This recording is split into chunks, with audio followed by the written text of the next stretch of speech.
Thank you so much for having me here.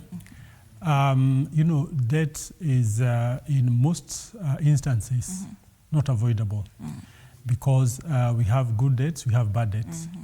And debt actually is a good thing when it is well managed. Debt is a kind of financing that can help you propel your financial stability. But unfortunately, at the same time, debt can get you into some kind of distress. And if not well managed, then you can find yourself in the cycle of debt. We call it the vicious cycle of debt, where breaking it can be really hard. So, of course, a number of factors contribute to debt being bad. And factors which are emerging, factors which are historical, factors which are within your reach, factors which are not within your reach.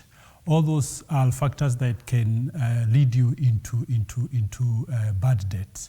So yeah, debt can really be stressful. Yeah. So when does it get to that point where, you know, debt is now unavoidable and now you are really drowning into it, of course, as you've said?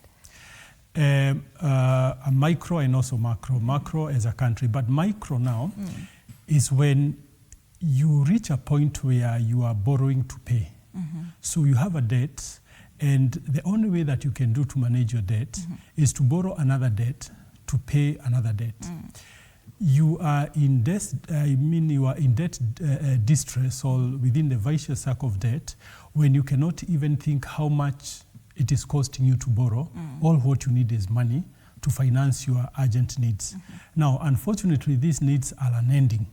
So in such a situation that, take for instance, you are within the month of maybe May, and then you had already borrowed in the month of April, then you feel that you cannot reach by the end of May. Bearing in mind you are still paying some other debts.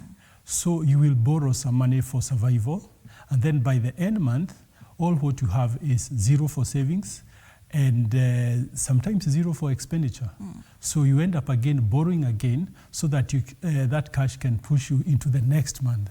So that's now the vicious cycle. You have to borrow to push. You have to borrow to push. This one happens in at all levels of cadres in salary. Does not happen to a person who is earning 50.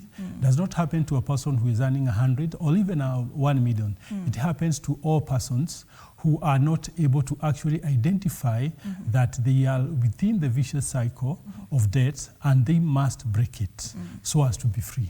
Unfortunate. Yeah. Now that you've given us a breakdown